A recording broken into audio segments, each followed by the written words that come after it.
और चोल गंगा किससे संबंधित है? यहाँ तक बात स्पष्ट है। इसके बाद अगला शासक मतलब अंतिम शासक, हाँ चोले में अंतिम शासक हुआ राजेंद्र तृतीय। राजेंद्र तृतीय ये अंतिम शासक था। यह एक अयोग्य शासक था और इसके बाद यह वंश स्वतः समाप्त हो गया। चोल वंश का कहानी आ रही बात समझ में? आई बात समझ में? एकदम पिक्चर की तरह है, सिनेमा की तरह है ये। अगर दिमाग में सिनेमा चल रहा होगा, दिमाग में रील चल रहा होगा, रील अगर चल रहा होगा इसको लेकर कि कैसे कैसे किया होगा, उधर से आया होगा, तो बहुत बेहतर तरीका से आपको याद हो जाएगा। चलिए एक बार रिवाइज कर लेते हैं। चोल जो था वो सामंत जीवन जी रहा था। जो सामंत लोग थे, जो सामंत में सबसे प्राचीन थे, उसकी स्थापना किसने किया था? राजधानी कहाँ रखा था? लेकिन आधुनिक चोल मतलब जो सामंत के बाद वाला चोल है, यानी पल्लव के बाद वाला चोल है, उसकी स्थापना किसने किया? और राजधानी कहाँ बनाया? और चोल को स्वतंत्र किसने किया? आदित्य प्रथम ने अपराजित को हराकर कौन सा उपाधि धारण किया? अब आदित्य प्रथम के बाद कौन शासक आया? प्रांतक प्रथम ने क्या किया? पांड्य देश को हरा दिया। पांड्य देश को क्या किया? पांड्य देश को क्या किया? हरा दिया। और मदुरै पर कब्जा करके कौन सा उपाधि धारण किया? मदुरै कोंड। मदुरै कोंड संबंध किससे है? यही उपाधि धारण किया था। इसने एक युद्ध किया जिसका नाम है तकोलम का युद्ध। कौन सा युद्ध? तकोलम का युद्ध प्रांतक प्रथम तथा कृष्ण तृतीय। कृष्ण तृतीय किससे संबंधित है? किससे संबंधित है? राजपूत वंश से। ये दोनों के बीच युद्ध होता है जिसमें प्रांतक प्रथम का हार हो जाता है और उसके बेटा राजादित्य इस युद्ध में मारा जाता है। इस प्रांतक प्रथम के बाद कौन शासक बना? राजराज। राजराज ने पहली बार श्रीलंका पर क्या किया? आक्रमण किया।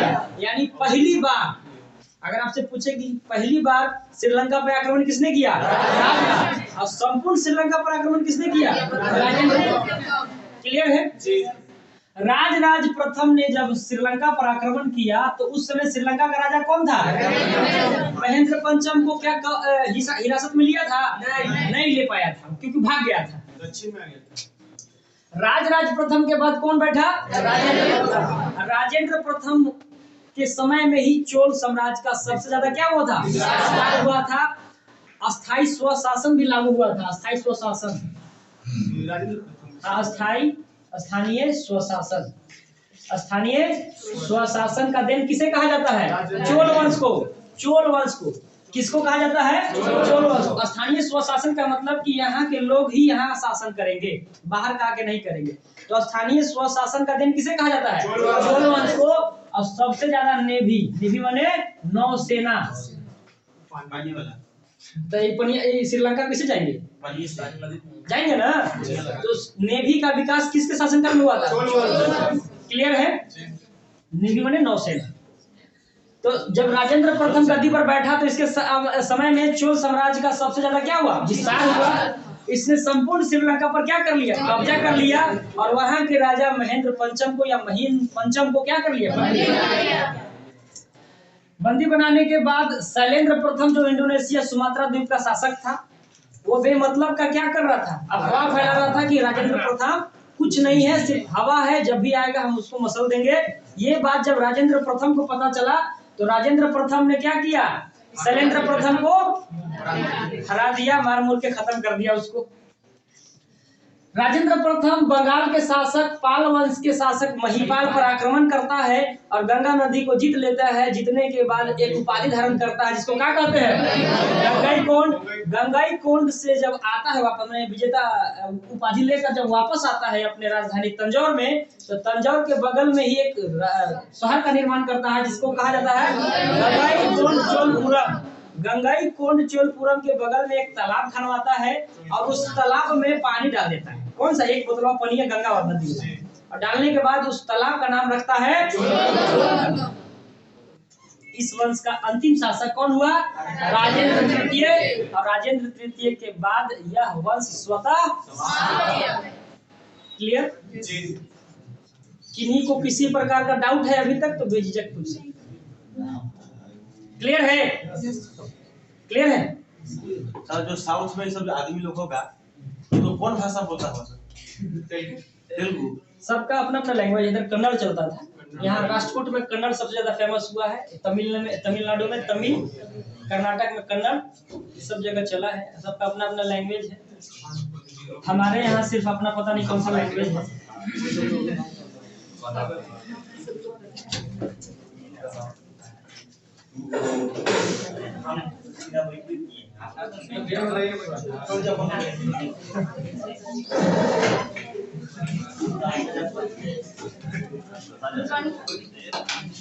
चलिए यहाँ तक हो गया। अब आप कौन कौन पढ़ लिए? वातापी के चालुक्य पढ़ लिए, पल्लव पढ़ लिए, चोल पढ़ लिए। अब जब वातापी के चालुक्य के अंतिम शासक कीर्तिवर्मन द्वितीय को दंती दुर्ग जो सामंत का जीवन जी रहा था, कीर्तिवर्मन को हरा देता है और हराने के बाद एक नए वंश की स्थापना करता है जिसका नाम है राष्ट्रकूट। क्या नाम है? राष्ट्रकूट।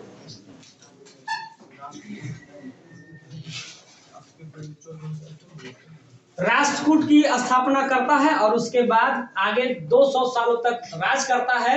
लेकिन जो सामंत बन गए थे चालुक्य लोग, वो भी मौके के इंतजार कर रहे थे और मौका का फायदा मिला 200 साल के बाद।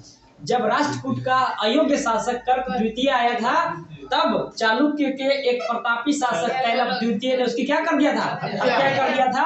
यानी राष्ट्रकूट को हम लोग को अभी पढ़ना है, उसके बाद तो कल्याणी को पढ़ ही चुके हैं, इसको बाईपास कर दिए थे ना। तब देखिए राष्ट्रकूट की स्थापना किसने किया है? दंती दुर्ग। ये तो पहले ही बता दिया ना, किसने किया था? दंती दुर्ग। दंती दुर्ग एक सामंत का जीवन जी रहा था, किसके अंदर? वातापी के चालुक्य के अंदर जी रहा था ना। दंती दुर्ग तो कीर्तिवर्मन द्वितीय का सामंत था। मौका मिला, कीर्तिवर्मन द्वितीय को क्या कर दिया? मर्डर कर दिया। और मर्डर करने के बाद क्या कर दिया? राष्ट्रकूट वंश की स्थापना किया ना। और जितने भी चालुक्य थे सबको अपना सामंत बना दिया। यहाँ तक बात स्पष्ट है। दंती दुर्ग ने राष्ट्रकूट वंश की क्या किया? स्थापना किया और राजधानी बना दिया मान्यखेट को। राजधानी कहाँ बनाया? मान्यखेट को। यहाँ तक क्लियर है? दंती दुर्ग के बाद अगला जो शासक आया, दंती दुर्ग के बाद अगला शासक जो आया, कोई बता सकते हैं कौन है अगला शासक?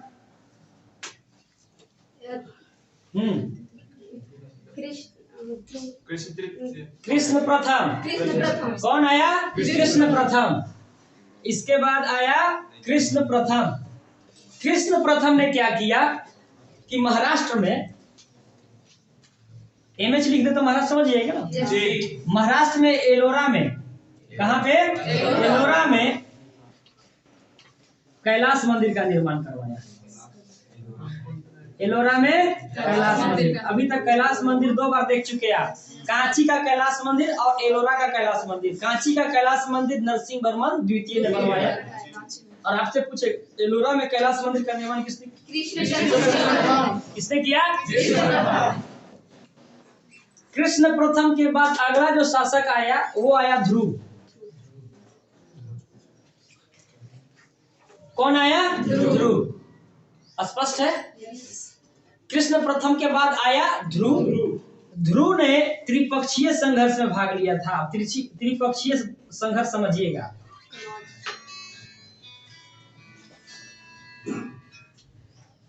त्रिपक्षीय संघर्ष समझिएगा। आप यहाँ पढ़े थे, हर्षवर्धन पढ़े थे ना जी। हर्षवर्धन के बाद कोई इसका उत्तराधिकारी नहीं हुआ था, तो ये खाली हो गया था। और इसकी राजधानी कहाँ थी? कन्नौज थी ना, कन्नौज। तो कन्नौज खाली पड़ा हुआ था। कन्नौज खाली पड़ा हुआ था। तो कन्नौज पर कब्जा करने के लिए 3 शासकों ने क्या किया? आक्रमण किया। एक था राष्ट्रकूट, ये कहता था कि हमारा कब्जा रहेगा। यहाँ का शासक था पालवंशी, कहता था मेरा कब्जा रहेगा। और यहाँ गुजरात में एक है गुर्जर प्रतिहार। गुर्जर प्रतिहार कहता था मेरा कब्जा रहेगा। तो इन तीनों के बीच में संघर्ष हुआ, उसी को कहते हैं त्रिपक्षीय संघर्ष। तो राष्ट्रकूट में त्रिपक्षीय संघर्ष का नेतृत्व किसने किया था? आरी बस में। तो ध्रुव ने क्या किया? त्रिपक्षीय संघर्ष में भाग लिया परंतु जीता नहीं। ये तीनों में सबसे ज्यादा नुकसान हुआ पाल वंश को और तीनों में जीता गुर्जर प्रतिहार। क्लियर है? जीता कौन? गुर्जर प्रतिहार को अंतोगतवा जीत हो गई। और यह जो संघर्ष चला वो 100 वर्षों तक चला। कई वर्षों तक चला? 100 वर्ष। 100 वर्ष का मतलब ये मत समझिएगा कि ध्रुव 100 साल तक जिंदा था। ये खानदानी युद्ध था, खानदानी लड़ाई समझते हैं जिसे मान लिया आपके बाप, आपके दादा के दादा के दादा से फलाना के दादा के दादा के दादा का लड़ाई चल रहा है, आज भी चल रहा होगा, बोला चाली नहीं होता होगा या खान पियान नहीं होता होगा, उसको खानदानी लड़ाई कहते हैं। शुरुआत कर दिया ये कै साल तक चला? 100 साल। क्लियर है? यहाँ ध्रुव के बाद एक अगला शासक आया अमोघ वर्ष। अमोघ वर्ष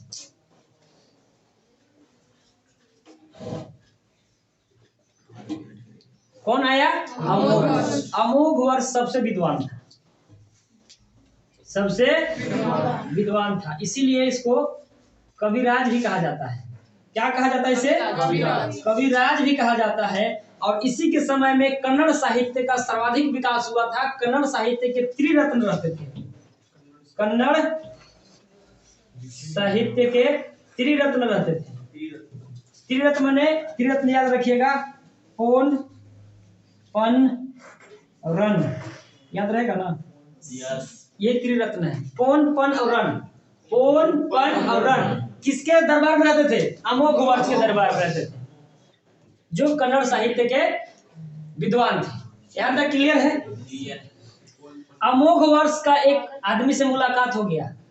ये अमोघ वर्ष देख रहे हैं ना, इसका एक व्यक्ति से मुलाकात हो गया जिसका नाम है जिनसेन।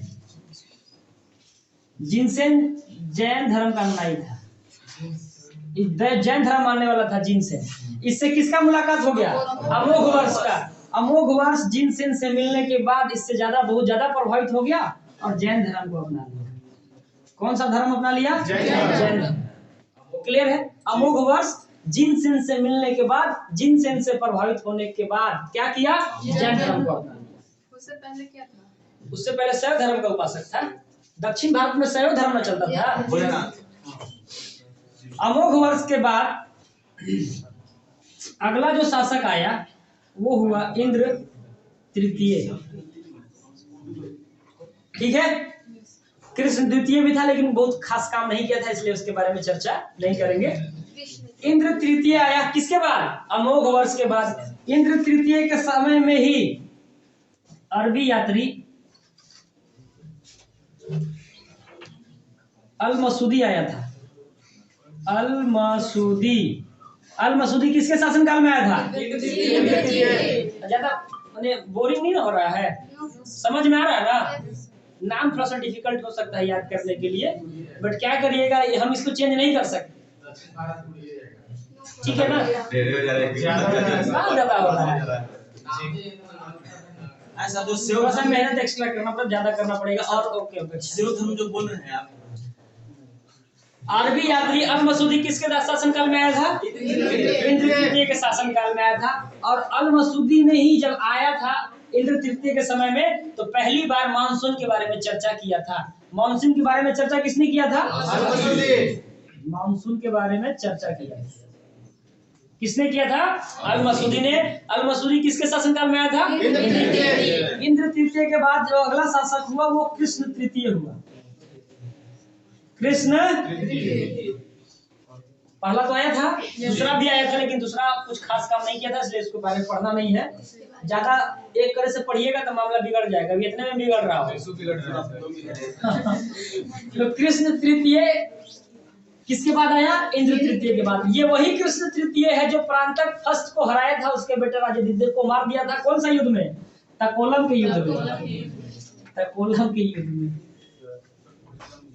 तकोलम का युद्ध किसके किसके बीच हुआ था? कृष्ण तृतीय और परांतक पहला। परांतक पहला चोल वंश का शासक था ना? तो परांतक पहला को कौन हराया था? कृष्ण। परांतक प्रथम को हराया था और इसका बेटा राजादित्य को क्या कर दिया था? मार दिया था। तो तकोलन का युद्ध कृष्ण तृतीय के समय में हुआ था। कृष्ण तृतीय और परांतक प्रथम के बीच में परांतक प्रथम की हत्या कर दिया था, मतलब हरा दिया था, उसके बेटा को भी मार दिया था। और इस वंश का जो अंतिम शासक हुआ, हाँ, राष्ट्रकूट का। हाँ हाँ, बोलिए।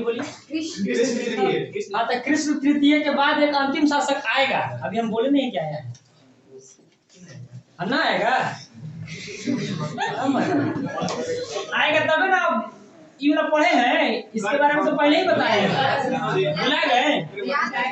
फिर इसको कौन हराया था? तैलप द्वितीय, जो राष्ट्रकूट का सामंत जीवन जी रहा था तैलप द्वितीय, वो तैलप द्वितीय मौके का इंतजार किया। क्यों? क्योंकि यह एक अयोग्य शासक था, अयोग्य शासक था। इस वजह से तैलप द्वितीय ने कर्क द्वितीय की हत्या करके पुनः चालुक्यों को पुनर्जीवित किया और अपनी राजधानी सोमेश्वर जो था वो बना लिया। कहाँ?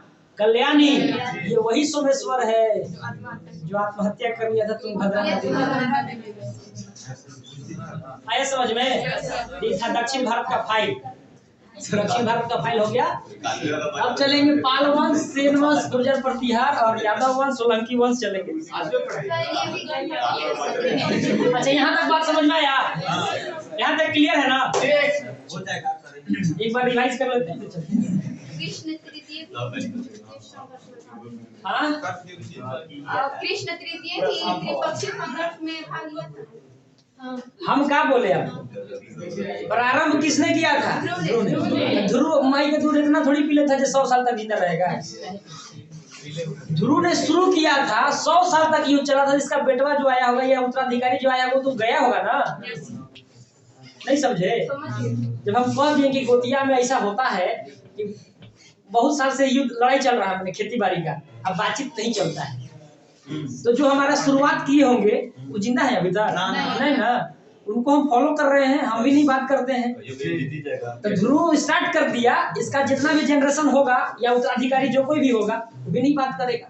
तो कृष्ण प्रथम पहले आया था, कृष्ण तृतीय बाद में आया था, तो कृष्ण तृतीय तो फॉलो करेगा ना। यही बात तो हम कह रहे हैं। स्थापना किसने किया? राजधानी कहाँ बनाया?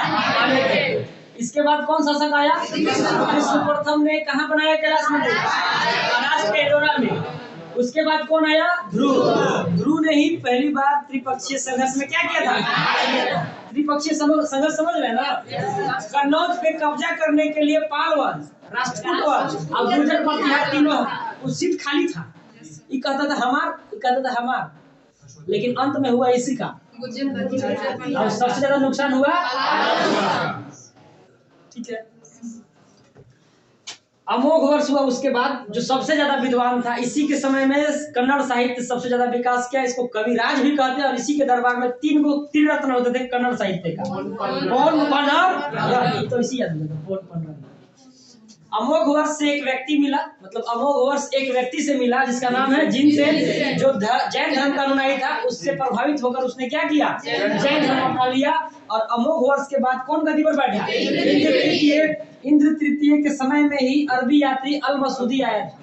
कौन आया था? अल मसूदी ने आया था, तो मौसम के बारे में चर्चा किया। उसके बाद गद्दी पर कौन बैठा? कृष्ण तृतीय ने ही तकोलम का युद्ध किया। किसके साथ? परांतक प्रथम के बाद साथ परांतक प्रथम को पराजित कर दिया और उसका बेटा राजादित्य इसी में मारा गया। और इस वंश का अंतिम शासक और अयोग्य शासक कौन था? कर्क द्वितीय। कर्क द्वितीय को किसने हरा दिया? तैलप द्वितीय ने। और तैलप द्वितीय ने इसको हराकर कल्याणी के चालुक्य की स्थापना किया था। क्लियर? यहाँ तक बात समझ में आई?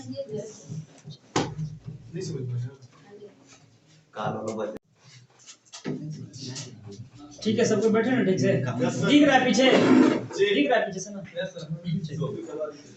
आइए देखिए, पिछले क्लास में आप देख रहे थे, यहाँ पे वातापी के चालुक्य देखे थे और यहाँ पर देख रहे थे पल्लव। वातापी के चालुक्य। चलिए बताइए, तो वातापी के चालुक्य की स्थापना किसने किया था? जय सिंह ने। और यहाँ पे था कौन? पल्लव वंश। पल्लव वंश किसको सामंत बना के रखा था? चोल। यानी यहाँ पे कौन था पहले? चोल को क्या किया था पल्लव ने? सामंत बना लिया था। सामंत बनाकर पल्लव शासन कर रहा था, चोल का भी शासन चल रहा था, लेकिन वो क्या था? सामंत के दौर पे था। वातापी के चालुक्य का सबसे अंतिम शासक कौन था? अंतिम शासक कीर्तिवर्मन द्वितीय। कीर्तिवर्मन द्वितीय को किसने हराया? दंतीदुर्ग ने। किसने? दंतीदुर्ग ने। और किस वंश की स्थापना किया? राजपूत का। किसका? राजपूत का। और वातापी के चालुक्य को क्या बना लिया? सामंत बना लिया। यहाँ तक तो बात स्पष्ट है। हम वो बता रहे थे कि वातापी के चालुक्य का एक प्रतापी शासक हुआ पुलकेशिन द्वितीय, जिसने कांची को जीत लिया था और कांची कोंड का उपाधि धारण किया था ना। तो अभी यहाँ पे पल्लव शासन चल रहा था। चालुक्य पढ़ लिए आप लोग, कल्याणी का भी चालुक्य पढ़ लिए हैं, वेगी का चालुक्य 2 लाइन पढ़ना था, वो खत्म हो गया। अब आप देखेंगे पल्लव वंश, ठीक है? तो पल्लव वंश को बेहतर तरीके से समझने की कोशिश करिए। इधर से चलते हैं, दिखाते हैं। देखिए पल्लव वंश की स्थापना, ये आप पल्लव पढ़ रहे हैं ना, पल्लव वंश की स्थापना सिंह विष्णु ने किया था। किसने किया था? सिंह विष्णु ने किया था। और इसकी राजधानी कहाँ थी? अरे पल्लव की राजधानी कहाँ थी? कांची। सिंह विष्णु शैव धर्म का उपासक था। कौन सा धर्म का? शैव धर्म का उपासक था। हाँ, शंकर भगवान बोला। इसके दरबार में, किसके दरबार में? सिंह विष्णु के दरबार। सिंह विष्णु के दरबार में एक लेखक रहता था जिसका नाम है भारवी। क्या नाम है? भारवी। भारवी ने एक पुस्तक लिखा जिसका नाम है किरातार्जुनीयम। कौन सा? किरातार्जुनीयम। हाँ, किरातार्जुनीयम किसने लिखा है? भारवी ने। भारवी किसके दरबार में रहता था? सिंह विष्णु। इसका जो अगला शासक हुआ, अगला शासक वो हुआ महेंद्र वर्मन।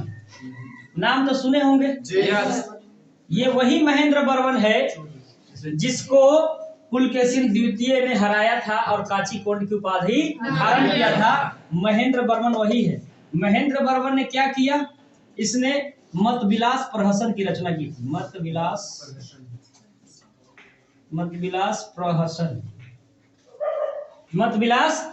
की रचना किसने किया? महेंद्र वर्मन ने। और महेंद्र वर्मन को किसने हराया था? यहाँ का राजा पुलकेशिन द्वितीय ने। और इसने कौन सा उपाधि धारण किया था? कांची कोंड। समझ में आ रही है बात? जिनका क्लास कल छूट गया होगा उनको परेशानी हो रही होगी।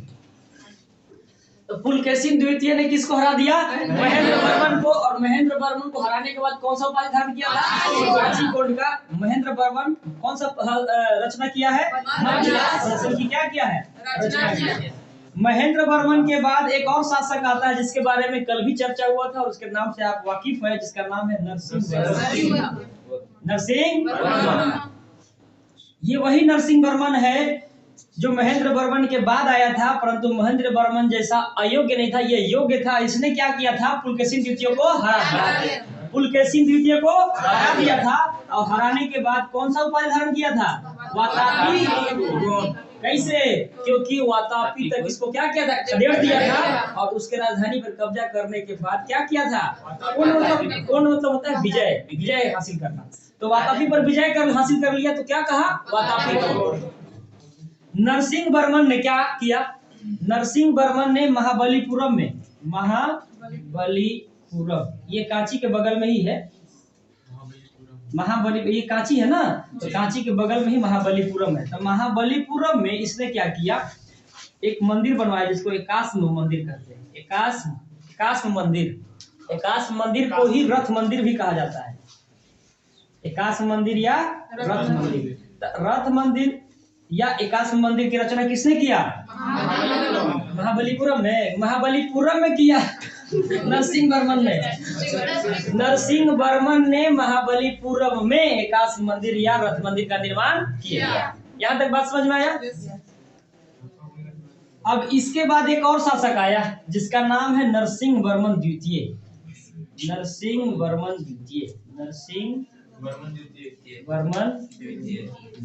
सेकंड वाला। नरसिंह वर्मन द्वितीय ने क्या किया, इसने अपनी राजधानी कहाँ है, कांची में क्या किया कि कांची में ही एक मंदिर बनाया जिसको कैलाश मंदिर कहते हैं। तो कांची का कैलाश मंदिर किसने बनाया, नरसिंह वर्मन द्वितीय ने कैलाश मंदिर बनाया। यहाँ तक बात स्पष्ट है। कांची का कैलाश मंदिर किसने बनाया, नरसिंह वर्मन द्वितीय ने। इसी के शासन काल में, यानी नरसिंह वर्मन द्वितीय का जब शासन काल चल रहा था तो भारत पर अरबों का आक्रमण हुआ था, अरबों का आक्रमण हुआ। यहाँ तक बात स्पष्ट है, यहाँ तक कोई दिक्कत है। नरसिंह वर्मन द्वितीय के शासन काल में यानी दरबार में ही दंडी नामक लेखक रहा करते थे जिन्होंने 10 कुमार चरित्र की रचना की है। दंडी का नाम सुने हैं, दंडी एक लेखक है जिन्होंने एक पुस्तक लिखा था जिसका नाम है 10 कुमार चरित्र। 10 कुमार चरित्र नामक पुस्तक की रचना किसने किया है, दंडी ने। दंडी किसके दरबार में रहते थे, नरसिंह वर्मन द्वितीय के दरबार में रहते थे। नरसिंह वर्मन द्वितीय के बाद एक और शासक आया जिसका नाम है अपराजित। क्या नाम है, अपराजित। नाम से ही लग रहा है कि पराजित नहीं होगा, जिसको पराजित ना किया जा सके वही ना अपराजित है, लेकिन ऐसा नहीं है। सबसे बेलूरा था, अयोग्य शासक था। हाँ, इसी का इंतजार किया जा रहा था कि कब ऐसा होगा। जैसे हमने पिछले क्लास में आपको बताया था कि वातापी के चालुक्य के कोई ऐसा वंश हुआ होगा, कोई ऐसा बेटा हुआ होगा जो अयोग्य हुआ होगा। अयोग्य था कीर्ति वर्मन द्वितीय, और उसका इंतजार कर रहा था कौन, राष्ट्रकूट। राष्ट्रकूट का एक योग्य शासक हुआ दंतीदुर्ग, सामंत था ना, तो दंतीदुर्ग ने उसको हरा दिया। तो ये सिलसिला चल रहा था, हर एक वंश में एक योग्य और एक अयोग्य आता है। जो अयोग्य आता है उसी का इंतजार किया जाता है कि कब आएगा, जैसे आएगा उसको उठा कर पटक देंगे, उसका काम खत्म। तो अपराजित जो था वो पल्लव वंश का सबसे अयोग्य शासक था, ठीक है। और पल्लव वंश ने चोल वंश को सामंत बना के रखा था। तो चोल में भी तो अपना अंदर से चल रहा होगा ना कि हम भी बदला लेंगे। तो चोल वंश शासन कर रहा था लेकिन अधिकार छीन लिया था, सामंत बना लिया था। तो उसी सामंत का एक योग्य बेटा हुआ आदित्य प्रथम। आदित्य प्रथम, अभी चुप रहिए, मेरा बात पहले सुन लीजिए, उसके बाद आप बात करिए। आदित्य प्रथम किसका हुआ, चोल का योग्य शासक। जो चोल सामंत बन के पल्लव के नीचे रह रहा था, पल्लव का सामंत बन के कौन रह रहा था, चोल। तो चोल का ही एक योग्य शासक हुआ आदित्य प्रथम। और पल्लव जो शासन कर रहा था फाइनली चोल को सामंत बनाकर, तो पल्लव का जो अयोग्य शासक हुआ वो कौन हुआ, अब आदित्य प्रथम ने अपराजित को क्या कर दिया, हरा दिया, मार दिया, हत्या कर दिया। क्लियर, यहाँ तक बात समझ में आई। आदित्य प्रथम ने क्या किया, अपराजित को खत्म कर दिया और एक नए वंश मतलब चोल वंश को पुनर्जीवित कर दिया। पुनर्जीवित का मतलब है कि पहले था, सामंत था ना, नया तो आया नहीं है, पहले से था, उसको पुनर्जीवित कर दिया। चोल बहुत पहले से था। तो चोल के बारे में अभी तुरंत देखेंगे आगे, इतना रिवाइज कर लीजिए, इतना रिकॉल कर लेते हैं, इतना देख लेते हैं आगे, इसके बाद चलते हैं, ठीक है। यहाँ तक बात समझ में आ गया ना। अब हम दूसरे वंश में चल रहे हैं, आपको दिख रहा होगा कि हमको क्या क्या पढ़ना है। इधर से निकल के आया राष्ट्रकूट और पल्लव से निकल के आएगा चोल। पल्लव पढ़ लिए, तो पल्लव के बाद आपको तो दिख रहा होगा ना कि अब चोल पढ़ना है। और वातापी के चालुक्य कल ही पढ़ लिए थे, तो आपको दिख रहा है ना कि किसको पढ़ना है। तो अब चीजें समझ में आ रही है ना। तो ये दक्षिण भारत का फाइल है, इसको निपटा के चलेंगे उत्तर भारत, ठीक है। आइए देखिए, पल्लव वंश की स्थापना किसने किया, राजधानी कहाँ बनाया, कौन सा धर्म का उपासक था, भारवी किसके दरबार में रहता था, श्री के दरबार में। उसने कौन सा पुस्तक लिखा, किराता जुर्नियम। अगला शासक हुआ कौन, महेंद्र वर्मन में क्या चीज का रचना किया, मत्स्य की रचना किया। महेंद्र वर्मन को ही पुलकेशिन द्वितीय ने हराया था और कांची कोट का उपाधि धारण किया था। अगला शासक कौन हुआ, नरसिंह वर्मन योग्य शासक था, इसलिए उसने क्या किया, पुलकेशिन द्वितीय को हरा दिया। और कौन सा वातापी का कौन, नरसिंह वर्मन ने ही महाबलीपुरम में मतलब कांची के बगल में महाबलीपुरम में एक मंदिर बनाया जिसका नाम है एकाश मंदिर या रथ मंदिर। नरसिंह वर्मन के बाद अगला जो शासक हुआ नरसिंह वर्मन द्वितीय। नरसिंह वर्मन द्वितीय ने क्या किया कि अपने राजधानी में एक मंदिर बनाया जिसका नाम है कैलाश मंदिर। बहुत बार क्वेश्चन पूछा गया है कि कांची का कैलाश मंदिर किसने बनवाया? नरसिंह वर्मन द्वितीय ने। इसने क्या किया? इसी के शासन काल में किसका आक्रमण हुआ था भारत में? अरबों का आक्रमण हुआ था। इसी के दरबार में एक रहते थे लेखक जिसका नाम है दंडी। दंडी ने ही क्या लिखा है? राष्ट्रचरित की रचना किया है। इस वंश का अगला शासक और अंतिम शासक कौन था? अपराजित। अपराजित अयोग्य शासक था जिसका फायदा चोल जो सामंत थे उसी का एक योग्य शासक था। कौन? आदित्य प्रथम ने क्या कर दिया? अपराजित की हत्या कर दिया और चोल को क्या कर दिया? पुनर्जीवित कर दिया।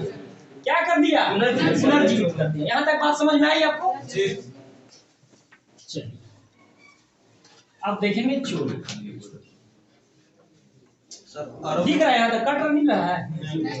सर अरब को मैप में दिखा सकते हैं किधर है सर? दिखाएंगे यार, अभी तो ईस्ट करने से घुसा। अरब ईरान इराक समझते हो? सऊदी अरब समझती हो ना? तो वही तो अरब है ना। ईरान इराक है। ईरान इराक अलग अलग है लेकिन अरब कंट्री में वो सब आते हैं। समझ गए? ठीक है। उधर ही मतलब चोल वंश। चोल वंश की स्थापना अगर आपसे पूछेगा तो क्या मारिएगा? क्या मारिएगा? एकदम गलत हो जाएगा। वो तो पुनर्जीवित किया। हमने तो नहीं कहा कि उसने मार के स्थापना किया। हमने बोला आदित्य प्रथम ने मार के चोलों को क्या कर दिया? पुनर्जीवित कर दिया। फाइनली पल्लव को खत्म करके चोल को ले आया। लेकिन क्या विक्रमादित्य छठा नहीं, क्या बोलती हो? आदित्य प्रथम ने अपराजित को क्या कर दिया? मार दिया। लेकिन हमने बोला कि चोल बहुत पहले से था। तो चोल का जो वास्तविक संस्थापक था पहले वाला उसका नाम है कारिकल। चोल की स्थापना किसने किया? कारिकल। समझ में आई बात? और इसकी राजधानी थी उदयपुर। राजधानी उदयपुर। हाँ, ये पहले वाला था जिसको सामंत बना लिया। कौन? पल्लव। आ रही बात समझ में? अरे रिलेट कर पा रहे हैं? पल्लव जो चोलों को सामंत बना लिए थे, तो जो सामंत में थे ना, जो सबसे पहले वाला था वो था कारिकल और उसकी राजधानी थी उदयपुर। और इसको पल्लव ने सामंत बना लिया था। ये दब गए थे नीचे, शासन कर रहे थे लेकिन अधिकार छीना हुआ था। ठीक है। तो इसी को पुनर्जीवित किया कौन? आदित्य प्रथम। लेकिन अगर ये तो प्राचीन वाला हो गया, लेकिन अगर चोल का संस्थापक पूछेगा आपसे, ये दोनों प्राचीन वाला है भाई, याद रखिएगा। प्राचीन आपसे प्राचीन बहुत कम पूछेगा, ये संगम काल का मामला है। अगर आपसे सीधे पूछेगा कि चोल वंश की स्थापना किसने किया? स्थापना कारिकल नहीं, कारिकल नहीं बताना है आपको। आपका स्थापना लिखने दी जाए, यहाँ देखिए प्राचीन लिख दिए हैं। पहले किया था। हाँ, जो पहले था, जो सामंत था ना, उसका मामला ये है। जो सामंत जीवन जी रहा था वो ये मामला है। अब जो आ रहा है ना, अब जो आ रहा है वो विजयालय होगा। विजयालय मतलब चोल वंश का। देखिए यहाँ पे दोनों का शासन चल रहा था। इधर पल्लव शासन कर रहा था, इधर चोल कर रहा था। चोल का अधिकार छीन लिया था, लेकिन इधर जो शासन कर रहा था ना वो विजयालय था। आ रही बात समझ में? तो स्थापना की किया था विजयालय ने किया था और इसको स्वतंत्र किया था आदित्य प्रथम ने। स्वतंत्र कौन किया? आदित्य प्रथम ने। आदित्य प्रथम ने क्या किया? मार दिया उसको। किसको? अपराजित को। अपराजित को फाइनली खत्म कर दिया और चोलों का पुनर्जीवित कर दिया। इसीलिए इसको क्या कहा जाता है? चोल का स्वतंत्र किसने? चोल को स्वतंत्र किसने कराया? जब ये उसको मारा तो एक उपाधि धारण किया। एक उपाधि धारण किया जिसका नाम है कोदंडराम। कोदंडराम। कोदंडराम किसने उपाधि धारण किया था? यहाँ तक बात स्पष्ट है। आदित्य प्रथम के बाद एक शासक आया जिसका नाम है परांतक। परांतक फर्स्ट। परांतक प्रथम ने क्या किया? अब तो यहाँ पे हो गया भाई, पल्लव तो खत्म हो गए। यहाँ कौन आ गया? चोल। ठीक है, चोल आ गए। अब इसकी राजधानी, पल्लव की राजधानी कांची थी, तो कांची तो चोल वाला रखेगा नहीं, राजधानी बदल दिया। राजधानी कहाँ रखा? तंजौर। कहाँ रखा? तंजौर। राजधानी यहाँ पे लिख देते हैं, राजधानी कहाँ बना लिया? तंजौर। हाँ, तमिलनाडु के बाद चल रहा है तंजौर, तंजौर भी कहते हैं इसको। तो तंजौर में बना लिया अपनी राजधानी। कांची यहाँ से खत्म, अब राजधानी कहाँ हो गई? तंजौर। अब जब परांतक फर्स्ट जब आया गद्दी पर तो उसको तो इतना मिला हुआ था पहले ही से, मिला हुआ था ना। यहाँ पे पांड देश है, पांडव का देश है, पांड देश है, पांड देश है। इसकी राजधानी है मदुरै, मदुरै, ठीक है। तो परांतक प्रथम जब गद्दी पर बैठा तो उसने क्या किया कि पांड के देशों पर आक्रमण कर दिया, पांड के देशों पर आक्रमण कर दिया और मदुरै पर क्या कर लिया? कब्जा कर लिया। कब्जा कर लिया मतलब जीत लिया, जीत लिया। और जीतने के बाद एक उपाधि धारण किया जिसको मदुरै कोंड कहते हैं, मदुरै कोंड। अब समझ में आ रहा ना? मदुरै कोंड क्यों लिया, वातापी का कोंड क्यों लिया, कांची कोंड क्यों उपाधि लिया? तो मदुरै कोंड किसने लिया? परांतक। परांतक प्रथम ने एक युद्ध किया जिसे तकोल का युद्ध कहते हैं, तकोलम का युद्ध कहते हैं, तकोलम का युद्ध। तकोलम का युद्ध कब हुआ? देखिए यहां से तो निकल गया, चालुक्य खत्म, वातापी के चालुक्य खत्म, तो आया कौन? राष्ट्रकूट। बाद में कल्याणी आया। तो वातापी के चालुक्य जब खत्म हुआ तो आया इधर राष्ट्रकूट, और इधर जब पल्लव खत्म आया तो कौन हुआ? चोल। अब इन दोनों में युद्ध होगा, होगा ना। दुगो तो खत्म हो गया तो दुगो बचा इधर वाला, तो दोनों में पहले ही से इधर इधर युद्ध चलता था, फिर युद्ध होगा तो किसके किसके बीच होगा? चोल के बीच होगा। तो एक युद्ध हुआ जिसे तकोलम का युद्ध कहते हैं। इधर का शासक अभी कौन बैठा है? परांतक। परांतक प्रथम, परांतक प्रथम। और उधर बैठा था कृष्ण तृतीय। यहाँ कौन था? कृष्ण तृतीय। इधर कौन था? कृष्ण तृतीय। परांतक और कृष्ण तृतीय के बीच में कौन सा युद्ध हुआ? तकोलम का युद्ध। तकोलम के युद्ध में कृष्ण तृतीय ने परांतक प्रथम को पराजित कर दिया, काट दिए, माने मार दिए, मार दिए माने हरा दिए। परांतक प्रथम का हार हो गया और इसका एक बेटा था राजादित्य जिसको मार दिया, राजादित्य। तो राजादित्य की हत्या तकोलम युद्ध के दौरान हो गई थी और ये हार भी गया था। हराया किसने था? कृष्ण तृतीय था। कृष्ण तृतीय किस वंश का है? राष्ट्रकूट। यहाँ तक बात समझ में आ रही है? परांतक प्रथम के बाद एक शासक आया जिसका नाम है, मैंने इधर लिख रहा है ऊपर, इधर हटा देते हैं, इधर तो कोई दिक्कत नहीं है।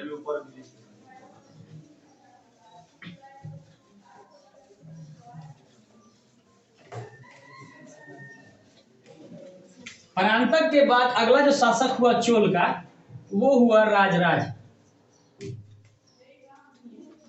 राजराज को राजराम भी कहते हैं ना। तो राजराज जब ये गद्दी पर आया तो राजराज ने क्या किया कि श्रीलंका पे आक्रमण कर दिया।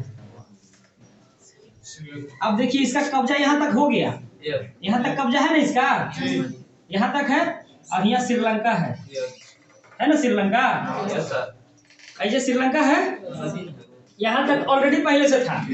परांतक के टाइम में यहाँ तक हो गया कब्जा। अब जब राजराज आया तो उसने क्या किया? श्रीलंका पे आक्रमण कर दिया और श्रीलंका का उत्तरी भाग माने आधा भाग, ऊपर वाला भाग पर कब्जा कर लिया, उत्तरी भाग पर कब्जा कर लिया। और यहाँ मतलब श्रीलंका का जो राजा था वो था महिम पंचम या महेंद्र पंचम। जब इस आक्रमण किया तो श्रीलंका का राजा कौन था? महेंद्र पंचम या महेंद्र पंचम भी कहीं देगा जाकर बताइएगा नहीं, महेंद्र पंचम था। तो महेंद्र पंचम यहाँ था, भाग के इधर आ गया, समझ गया कि हम लोग कब्जा में ले लेगा, इसलिए वहां से भाग गया और राजराज इतना ही लेकर वापस चला गया। यहाँ तक बात क्लियर है? राजराज प्रथम के बाद अगला जो शासक आया वो है राजेंद्र प्रथम, और ये सबसे प्रतापी राजा था चोल वंश का। इसी के शासन काल में चोल साम्राज्य का संपूर्ण विस्तार हुआ था, बहुत भयंकर तरीके से विस्तार हुआ था, और इसी के बारे में आपको बहुत अच्छे तरीके से पढ़ना है।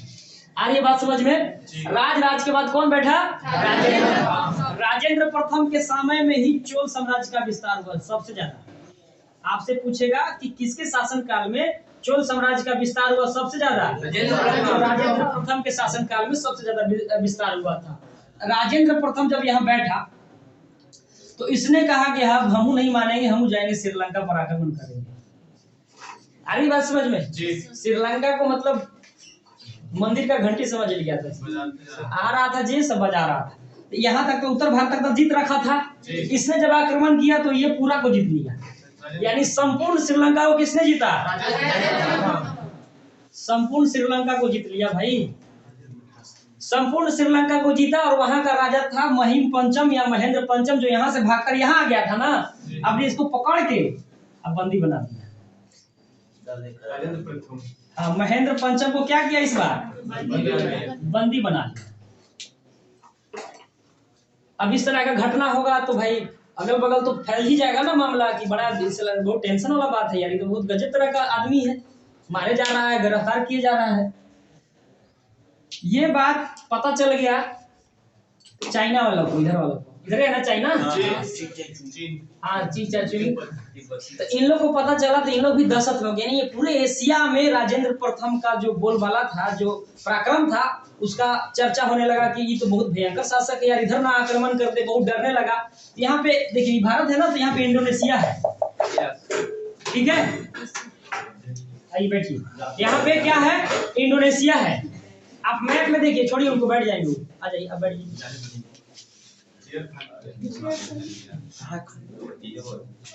अच्छा ठीक है ना, कोई नहीं, बैठ जाएंगे, चेयर है ना पीछे खाली, कर लीजिए थोड़ा, ठीक है। यहाँ देखिए, ये इंडिया का मैप आप देख रहे हैं, यहाँ श्रीलंका है, यहाँ इंडोनेशिया है। इंडोनेशिया में एक सुमात्रा द्वीप है। सुमात्रा द्वीप कहाँ है? इंडोनेशिया में। तो इंडोनेशिया में एक शासक था, मतलब सुमात्रा द्वीप पर एक शासक था जिसका नाम है शैलेंद्र प्रथम। शैलेंद्र ई जाके मार चाइना तरफ भांज रहा था, या कुछ है आएगा तब ऐसी चुटकी मसल दे, कोई दिक्कत नहीं है, हम है ना, टेंशन मत लीजिए। ये बातवा पता चल गया राजेंद्र प्रथम को कि जाके मेरे बारे में ऐसा कह रहा है।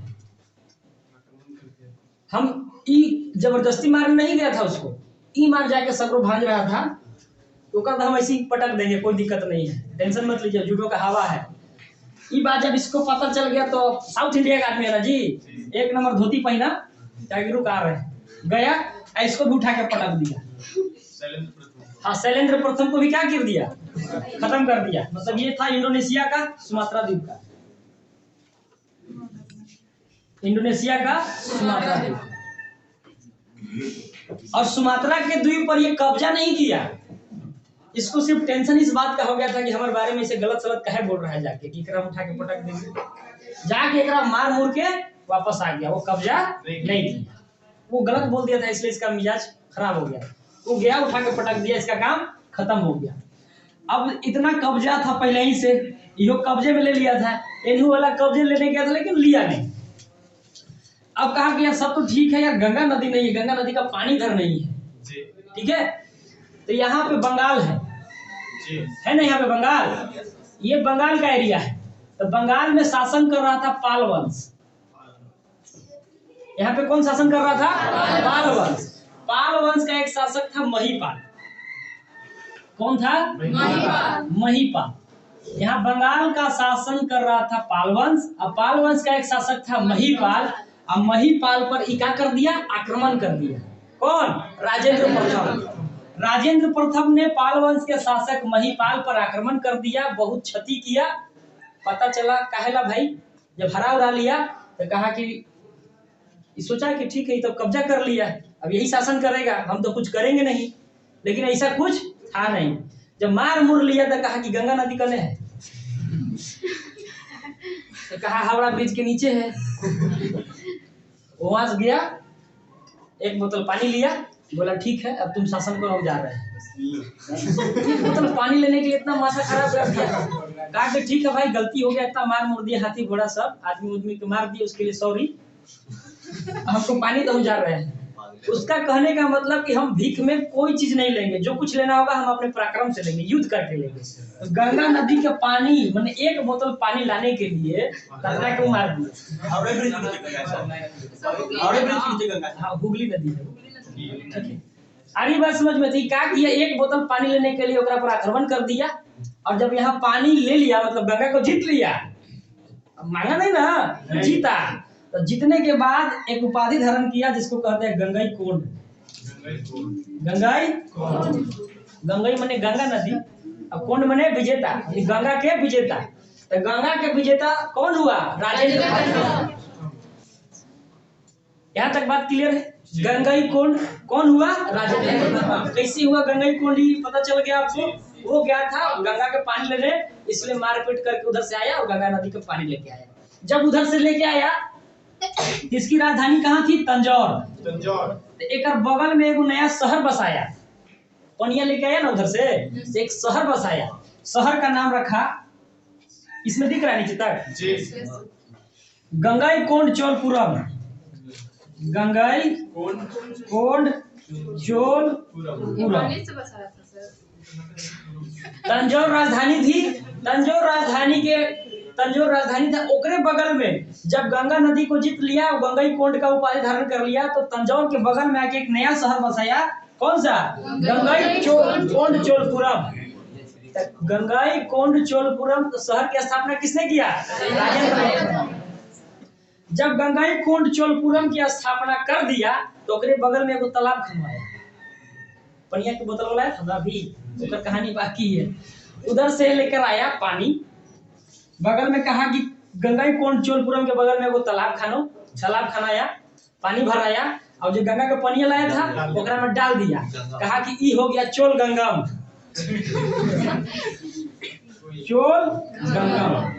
चोल गंगम की स्थापना किसने भी किया? यहाँ तक बात समझ में आया? पागल है, पागल होता तो राजा होता। आनी बात समझ में? गंगाई कोंड चोलपुरम